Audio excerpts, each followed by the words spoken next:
The digital clock beside Sarah's bed glowed red in the darkness. 3:07 in the morning. She stared at the ceiling of her small studio apartment, listening to the hum of the old refrigerator and the distant sound of traffic on the highway. Sleep had been avoiding her for weeks now. Sarah Chen had been working as a nurse at City General Hospital for 2 years. The job barely paid enough to cover her rent and the mountain of student loans that seemed to grow larger each month. But she loved taking care of people. There was something beautiful about being there when someone needed help the most. Her phone buzzed on the nightstand. The screen lit up with an unknown number. Sarah hesitated.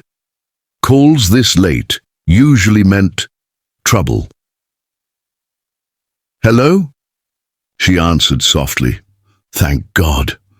The voice was deep and filled with panic. "This is David. I need you here right away. Lily's temperature is spiking and she won't stop crying. She keeps asking for you." Sarah sat up in her narrow bed. "I'm sorry, but I think you have the wrong number. I don't know anyone named Lily." "What?" There was confusion in his voice now. "This is Sarah from the home nursing service, right? The agency gave me this number." "No, I'm Sarah, but I work at the hospital. I'm not with any home service. You have the wrong number." Silence stretched between them. In the background, Sarah could hear a child's weak cries and a man's whispered words of comfort. "I'm so sorry," the man said finally, his voice cracked with exhaustion. "I've been up all night.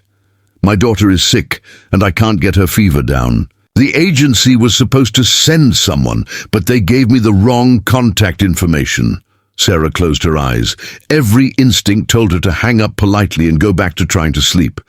But something in his voice stopped her. The desperation of a parent watching their child suffer. "How high is her fever?" she found herself asking.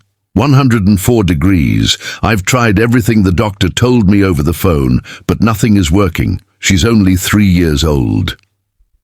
That decided it for Sarah. She was already reaching for her clothes. "What's your address?" "You don't have to come. I know this isn't your job." "Sometimes helping people becomes our job the moment we hear they need it," Sarah said gently. "Give me your address. I'll be there in 30 minutes. The address led her to a part of town she rarely visited. Tall glass buildings and expensive cars lined the quiet streets. Sarah parked her old Toyota next to a black BMW and checked the building number twice.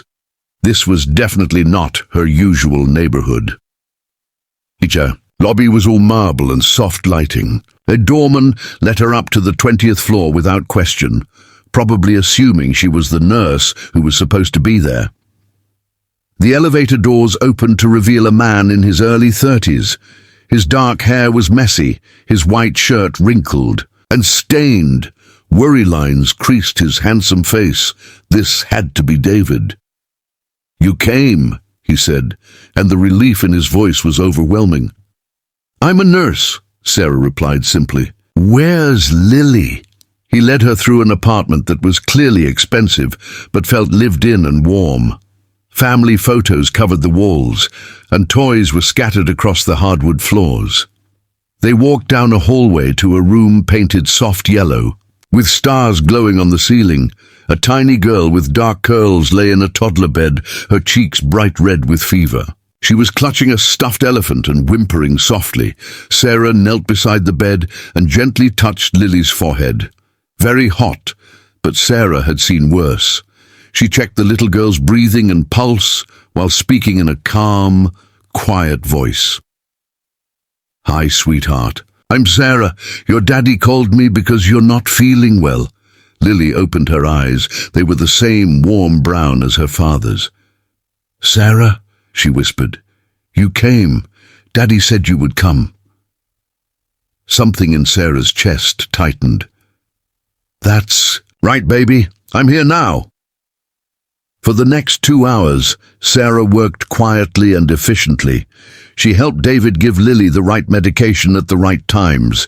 She showed him how to use cool washcloths to bring down the fever gradually. She sang soft lullabies and told gentle stories until Lily finally fell into peaceful sleep. David had watched from the doorway the entire time, saying little but taking in everything Sarah did.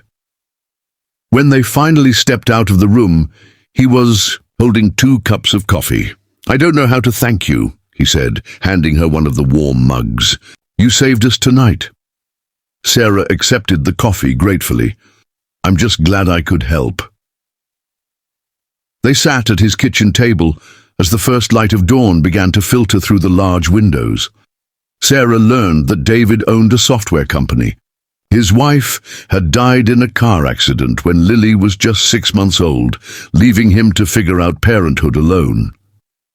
"I usually handle everything myself," David explained. "But when Lily got sick tonight, I panicked. I've never felt so helpless." "Being a parent means asking for help sometimes," Sarah said gently. "There's no shame in that." As the morning grew brighter, Sarah realized she should leave. She had to work another 12-hour shift at the hospital in just a few hours, but something about this apartment, this man and his daughter, felt right. In a way her empty studio never had. "I should probably go," she said reluctantly. David set down his coffee cup. "Would you consider staying a little longer? Lily will want to see you when she wakes up.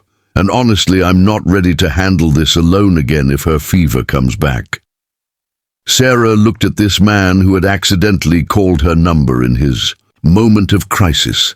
There was something genuine about him that made her want to say yes, even though every practical part of her mind said she should leave. "Okay," she heard herself saying, "but just until she's feeling better."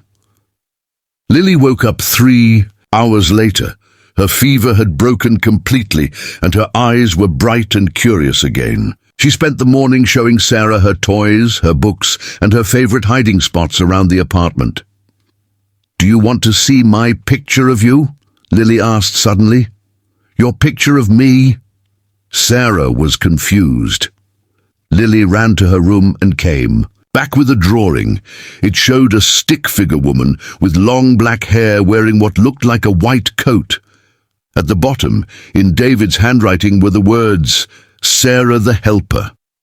"When did you draw this?" Sarah asked. "Yesterday," Lily said matter-of-factly. "I dreamed about you. You were coming to help me feel better. Daddy said it was just a dream, but I knew you were real." David caught Sarah's eye over Lily's head. They shared a look of amazement. That evening, David cooked dinner, while Sarah helped Lily build a tower with blocks.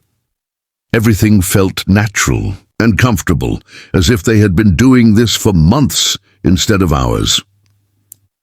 "The nursing agency called me back today," David said as they ate. "They said they made a mistake with the phone number. The nurse they were supposed to send never got my message."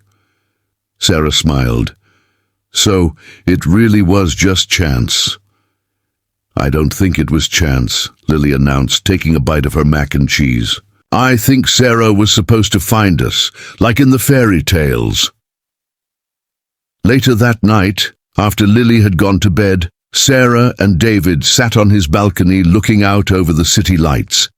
The air was warm, and the stars were just becoming visible in the darkening sky.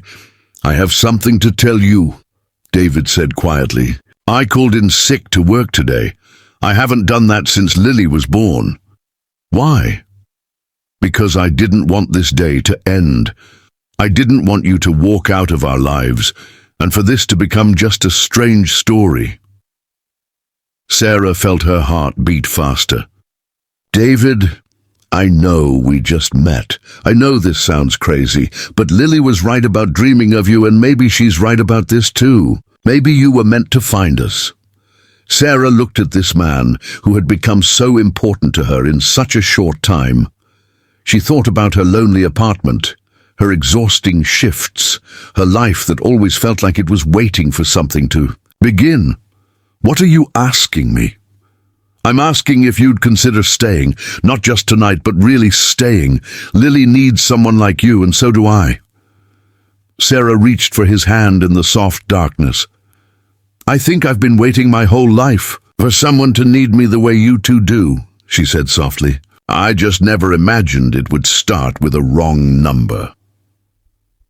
3 months later, Sarah gave up her studio apartment and moved into the room next to Lily's. She still worked at the hospital, but now she came home to a family who loved her. Lily had been right from the beginning. Sometimes the people we're meant to love find us in the most unexpected ways. The wrong call had brought Sarah exactly where she belonged.